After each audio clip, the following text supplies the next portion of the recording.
kita dipanjangkan umur oleh Allah Ta'ala, kita dapat bertemu pada salat yang berikutnya. Tetapi sebaliknya, jika itulah sembahyang terakhir kita, maka itulah yang bekal yang kita lakukan untuk akhirat. Tuan-tuan muslimin, muslimat dirahmati Allah, tiupan sangkakala berlaku dua kali. Tiupan yang pertama yang meruntuhkan dan membinasakan seluruh alam ini. Wa nufikha fis sur fasa'iqa man fis samawati wal ardi illa man syaa Allah. Wa kullun atauhu dakhirin. Sadaqallahul azim. Apabila ditiupkan sangkakala yang pertama, fasa'iqa man fis samawati wal ardi illa man syaa Allah. Maka semua musnah, runtuh apa yang ada di langit, apa yang ada di bumi, akan melakukan kemusnahan besar-besaran. Jadi semasa berlakunya hari kiamat itu, hanya orang-orang kafir yang tinggal. Orang-orang beriman semua telah dimatikan oleh Allah Ta'ala terlebih dahulu.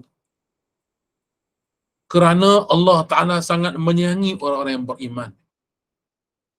Allah Ta'ala tidak ingin membuatkan orang beriman tersiksa dengan suasana kiamat itu. Kerana suasana kiamat itu sangat dahsyat dan sangat menakutkan. Inna zalzalatas sa'ati syai'un azim. Sesungguhnya gegaran kiamat itu terus sangat dahsyat. Yang mana kamu akan melihat ibu yang mengandung akan tergugur kandungannya. Dan ibu yang menyusukan anak akan terpelanting, tercampak anak entah ke mana.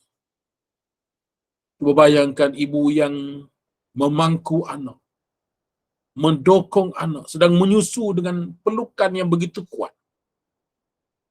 Pelukan yang begitu erat sekalipun akan tercampak bayi kerana dahsyatnya suasana kiamat itu. Ibu yang mengandung semuanya akan tergugur kandungan.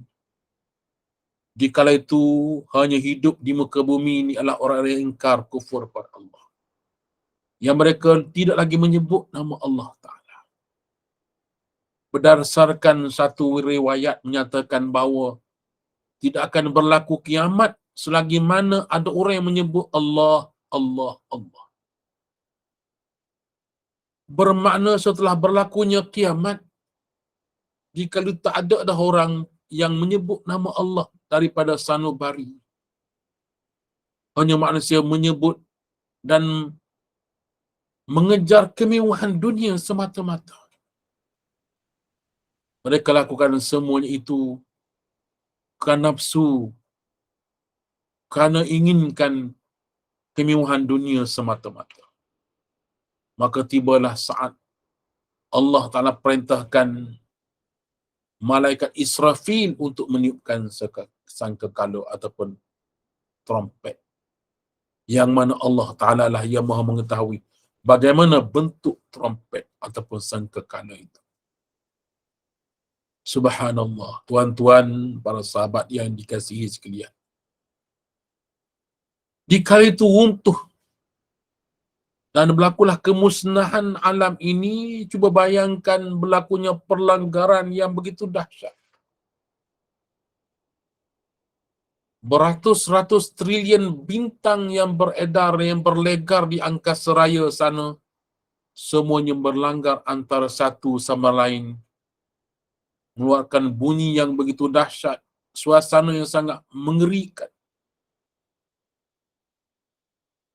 Jadi, apabila berlakunya kemusnahan alam ini, semua alam ni sepi. Semuanya sepi. Hanya jarak masa Allah lah yang maha mengetahui. Jarak tiupan sangkakala yang pertama dengan sangkakala yang kedua itu. Ada yang menyatakan bahawa 40 tahun jaraknya. Tiupan sangkakala dengan tiupan yang kedua. Ada yang menyatakan ribuan tahun. Lalu Allah Ta'ala perintahkan malaikat Israfil untuk meniupkan sangkakala yang kedua. Tiupan yang kedua ini menyebabkan berlakunya kebangkitan. Dan di kala itu kita bangkit di suatu padang yang sangat luas. Dalam keadaan bertelanjang masing-masing. Yang mana masing-masing manusia akan terpinga-pinga. Di suatu tempat yang tak pernah kita ke sana. Yang mana Allah Subhanahu wa Ta'ala menyatakan dalam surah Yasin, qalu ya wailana man ba'asana min marqadina hadza ma wa'ada ar-rahman wa sadaqal mursal. Orang-orang kafir yang tidak mempercayai hari kebangkitan, mereka berkata, ya wailana, alangkah celakanya kami. Ya wail, alangkah kecelakaan besar yang menimpa kami. Siapakah yang menghidupkan kami semula pada hari ini? Dalam keadaan kami marqadina, perbaringan kami, tiba-tiba kami dibangkitkan semula. Haza ma wa'adar rahman, itulah dia janji daripada Allah Tuhan yang Maha Pemurah. Wa sadaqal mursalun, dan benar apa yang dinyatakan oleh Rasul-Rasul alaihi wassalatu wassalam, adanya hari kebangkitan. Tuan-tuan muslimin muslimat yang dirahmati Allah, bangkit daripada kubur itu bukan seperti mana di dunia ini kita berlari ke sana kemari mencari tempat perlindungan. Bahkan apabila bangkit daripada kubur, manusia semuanya berdiri di atas tapak kaki sendiri. Hanya Allah Ta'ala lah yang Maha mengetahui berapa lama berdiri di situ. Tetapi yang pasti bukan satu hari, sahabat-sahabat. Bukan satu minggu berdiri di situ, bukan satu tahun. Puluhan tahun, ribuan tahun berdiri dalam keadaan penuh ketakutan. Kemudian manusia semua akan dihalau ke padang mahsyar. Manusia seluruhnya akan berjalan dan berjalan dan berjalan. Entah bila akan sampai, hanya Allah yang Maha mengetahui. Dan perjalanan ke padang mahsyar itu, masing-masing manusia memikul beban mereka sendiri. Beban yang dipikul itu bukannya ringan. Dosa-dosa itu memberatkan. Lagi banyak dosa seseorang, lagi banyak beban yang dia pikul. Lagi banyak beban yang dipikul, lagi berat. Berbayangkan ada yang mereka memikul beban mereka ataupun menarik beban mereka sebesar-besar gunung. Sebesar gunung beban yang mereka bawa ke padang mahsyar untuk dihitungkan segala perbuatan. Bayangkan kalaulah satu kampik beras pun kita tak mampu untuk memikul dalam perjalanan dengan jarak yang jauh. Bagaimana di padang mahsyar nanti ingin kita pikul beban sebesar bukit. Oleh itu, buanglah beban-beban itu sekarang. Hapuskan beban-beban itu sekarang. Dan bulan untuk menghapuskan beban-beban itu ialah semakin hampir. Itulah bulan Ramadan yang akan kita sambut tidak berapa hari sahaja lagi. Bulan keampunan. Bulan keampunan, bulan Ramadan, bulan keampunan. Dan sesungguhnya Allah Ta'ala Maha Pengasih dan Maha Penyayang. Allah menghapuskan beban-beban kita setiap hari. Dengan kita berwudu, gugur dosa-dosa daripada anggota wudu. Dengan kita salat, gugur dosa-dosa daripada jasad kita. Begitu juga tuan-tuan dengan kita beriktikaf, kita berada dalam kuliah seperti ini. Semuanya adalah penghapusan daripada dosa-dosa. Amin insya-Allah. Mudah-mudahan tidak ada beban yang akan kita pikul di hari kiamat. 3 kali Allah Ta'ala ulang-ulangi dalam Al-Quran, wala taziru waziratun wizra ukhra. Seseorang tidak akan dapat memikul dosa orang lain. Kalau sekarang ini tuan-tuan, puan-puan, ibu-ibu yang saya kasihi,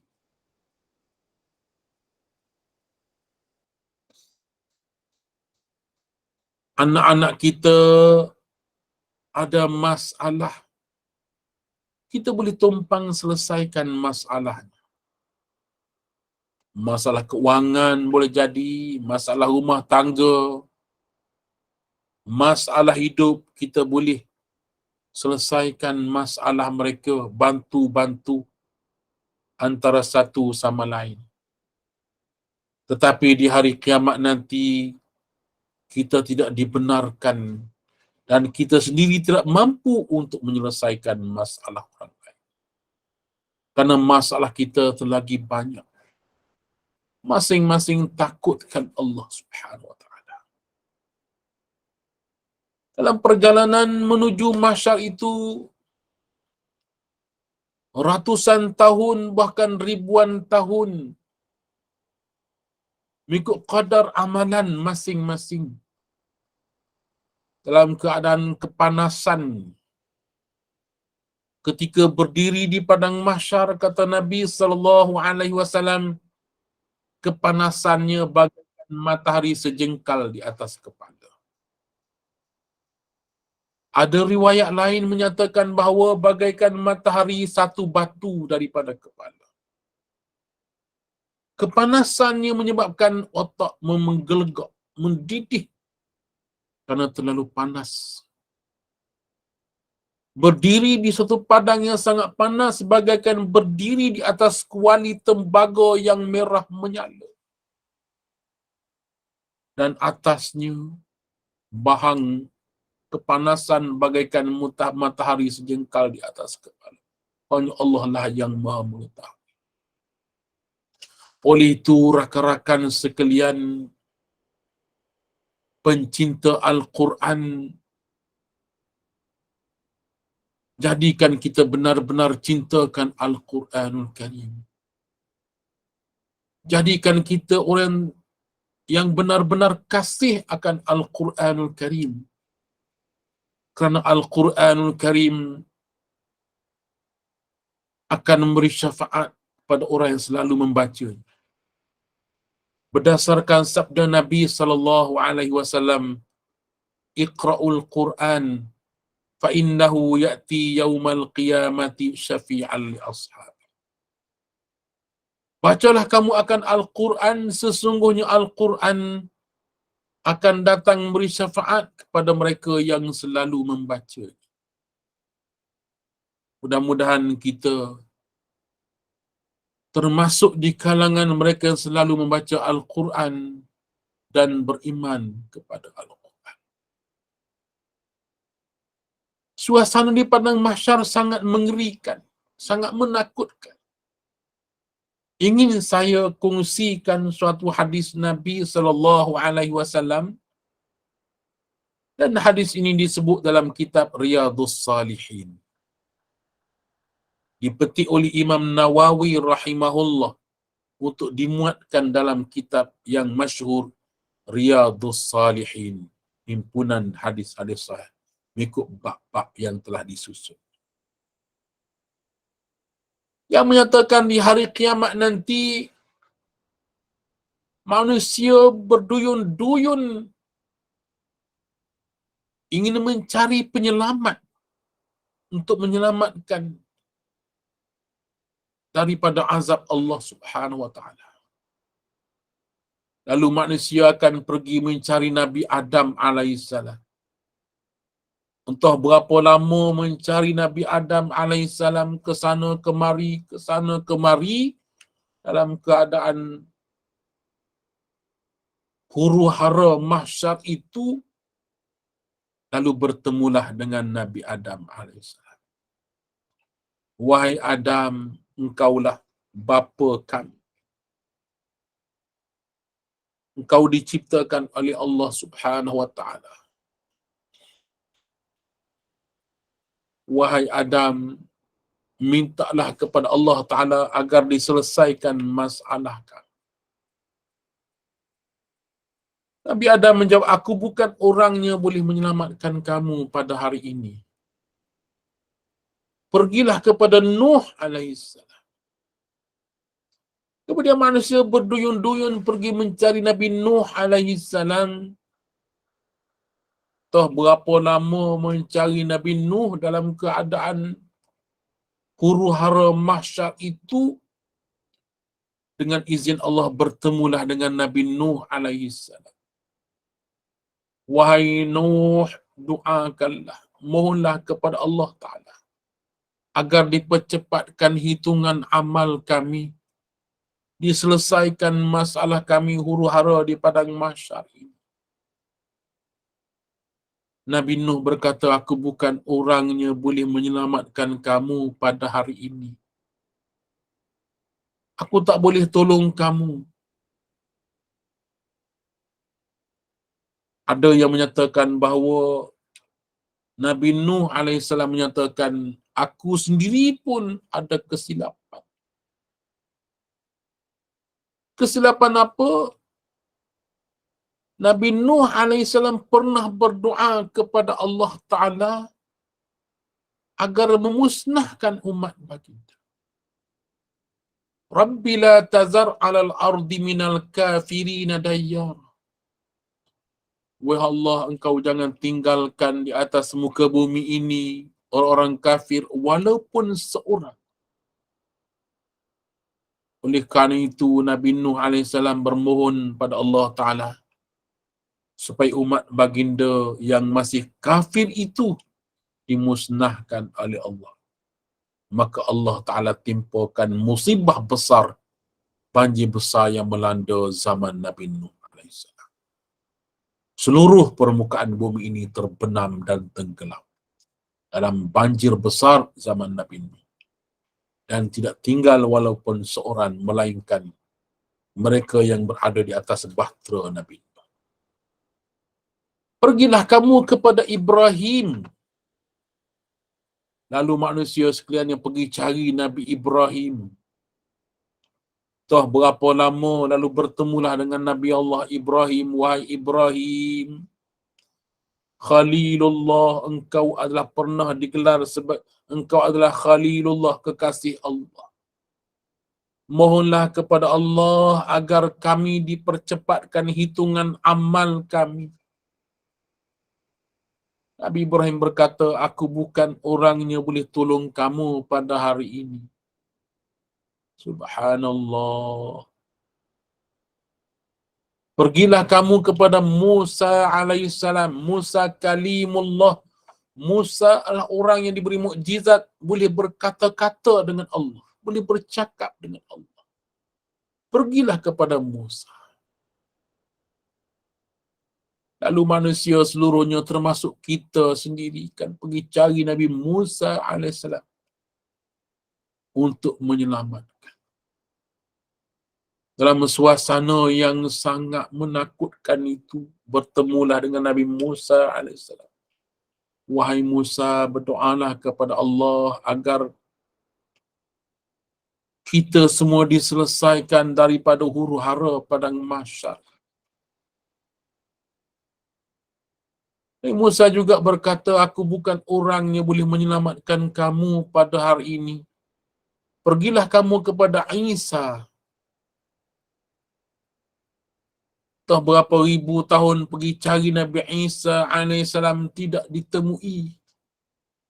Dalam lautan manusia yang awal hingga yang akhir, semuanya berhimpun di suatu padang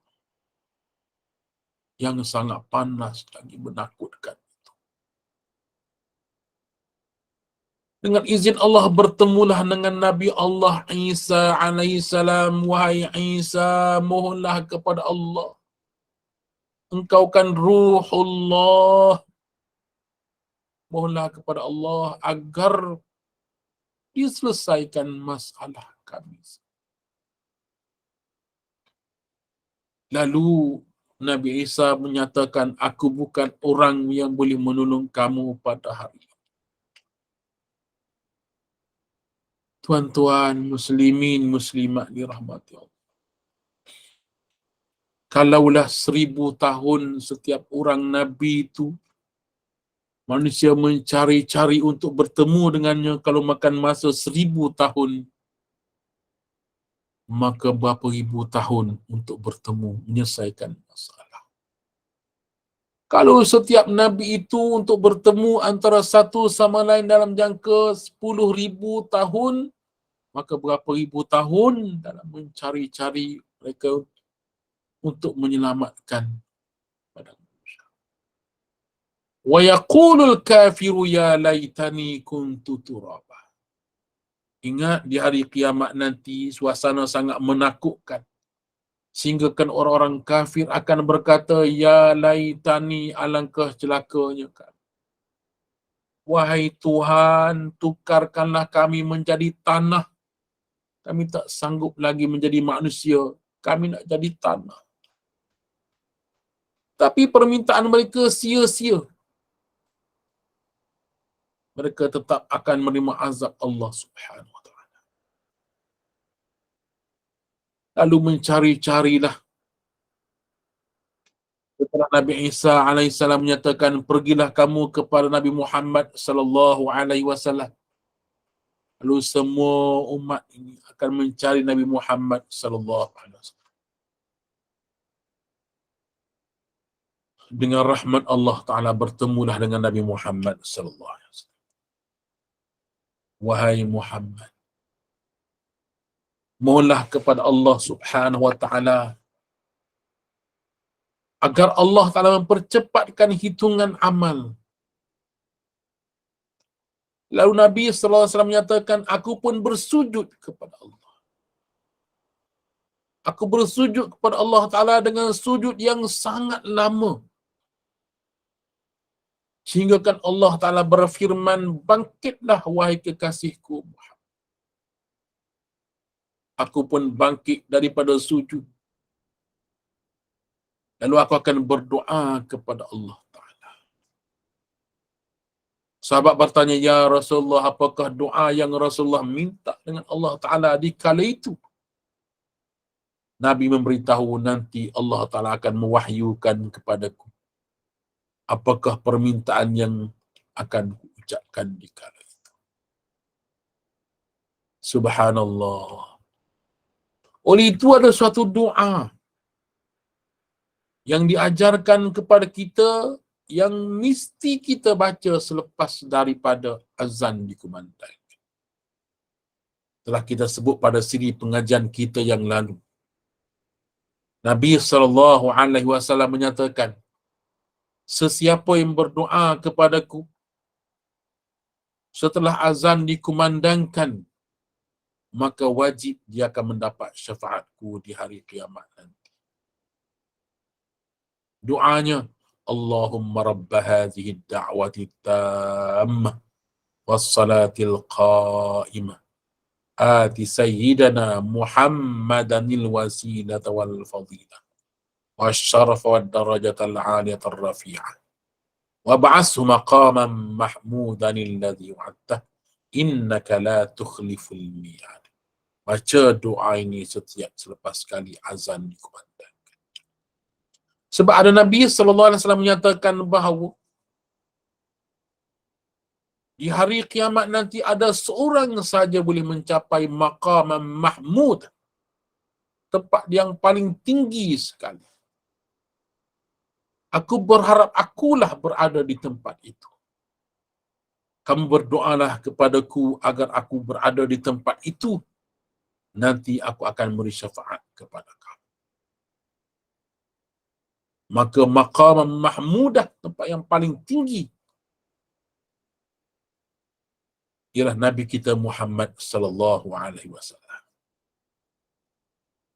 Yang semua nabi-nabi lain tak dapat memberi syafaat, melainkan Rasulullah Nabi Muhammad sallallahu alaihi wasallam dapat memberi syafaat pada umat baginda dan sekalian manusia. Allahu akbar.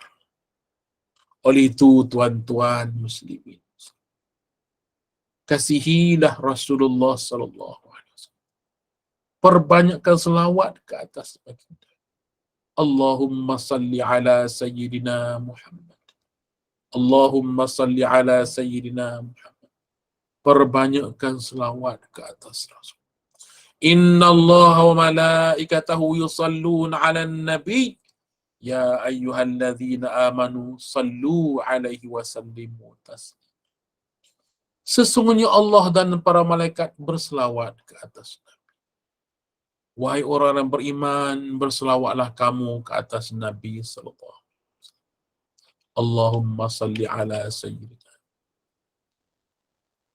Oleh itu, tuan-tuan muslimin, muslimat, ibu-ibu yang dirahmati Allah, kehidupan akhirat, kehidupan yang sangat membimbang, sangat mencemaskan. Nabi pernah beritahu, kalau kamu tahu sebagaimana aku tahu, nescaya kamu akan banyak menangis daripada ketawa terbahak-bahak. Kalau kamu tahu sebagaimana aku tahu, kamu akan banyak menangis daripada hilai ketawa. Oleh itu, tuan-tuan, marilah kita bermuhasabah. Satu kehidupan di padang mahsyar, satu kehidupan, satu perjalanan yang sangat jauh. Namun, bila seseorang itu dalam keadaan beriman, mati dalam keadaan iman, mati dalam keadaan dibersihkan daripada dosa-dosa, dia berada di tempat yang sangat nyaman, sangat aman. Sab'atun yuzilluhumullahu yawma la zilla illa zilluh. 7 golongan akan dinaungi oleh Allah Ta'ala di hari kiamat nanti. Di hari yang tidak ada sebarang bayang-bayang, melainkan perlindungan daripada Allah Subhanahu wa Ta'ala. Siapakah 7 golongan itu? InsyaAllah kita akan bincang pada siri kuliah kita pada akan datang, pada masa yang akan datang insyaAllah. Sekadar itu untuk petang ini, mudah-mudahan menjadi muhasabah untuk diri saya dan untuk kita semua. Allah rahmati kita. Allah panjangkan usia dan berkati kehidupan ini insyaAllah. Izinkan kita semua ya Allah. Izinkan kami semua ya Allah dapat menyambut bulan Ramadan yang penuh dengan keberkatan. Izinkan kami Allah dapat Lailatul Qadar pada tahun ini. Ya Allah, rahmatilah kami semua dan pandanglah kami dengan pandangan rahmat. Amin ya rabbal alamin. Sekali billah taufiq hidayah. Wassalamualaikum warahmatullahi wabarakatuh. Waalaikumsalam warahmatullahi wabarakatuh. Terima kasih Ustaz. Alhamdulillah, semoga kita dapat mengambil ibrah dan peringatan daripada apa yang Ustaz kongsikan. InsyaAllah sama-sama kita mengambil ibrah dan juga dapat sedikit pengajaran daripada topik kita mempercayai pada alam akhirat ini. Mudah-mudahan kita sama-sama nambah amal kita lebih lagi nak datang Ramadan ni. Mudah-mudahan dapat kita ambil iktibar dan juga teruskan berselawat kepada Nabi SAW. Semoga apa yang kita buat Allah terima dan Allah pandang insyaAllah. Terima kasih Ustaz atas pengkongsian Ustaz. InsyaAllah ada rezeki kesempatan kita jumpa lagi. Selamat menyambut Ramadan Ustaz, insyaAllah. Baik, saya serahkan semula kepada Ustaz untuk kita tangguhkan majlis yang tasbih kafarah ke surat Al-An. Silakan Ustaz. A'udzubillahi minasyaitonirrajim. Bismillahirrahmanirrahim. Allahumma ij'al jam'ana hadza jam'an marhuma wa tafarruqana min ba'dihi tafarruqan ma'suma. Ya Allah, ya Tuhan kami, jadikanlah perhimpunan kami pada petang ini perhimpunan yang mendapat rahmat daripada sisimu, dan jadikan perpisahan kami selepas ini perpisahan yang menghapuskan seluruh dosa-dosa kami. Rabbana atina fid dunya hasanah wa fil akhirati hasanatan wa qina azaban nar. Wa sallallahu ala sayyidina Muhammadin wa ala alihi wa sahbihi wa sallim. Walhamdulillahi rabbil alamin. Subhanakallahumma wa bihamdika nashhadu an la ilaha illa anta nastaghfiruka wa natubu ilaik. Bismillahirrahmanirrahim. Wal 'asri innal insana lafi khusr illa alladhina amanu wa 'amilus shalihat wa tawasaw bil haqq wa tawasaw bis sabr. Amin. Terima kasih Ustaz. Jumpa lagi. Assalamualaikum. Assalamualaikum semua. Jumpa lagi. Terima kasih Ustaz. Assalamualaikum. Terima kasih Ustaz. Terima kasih Ustaz.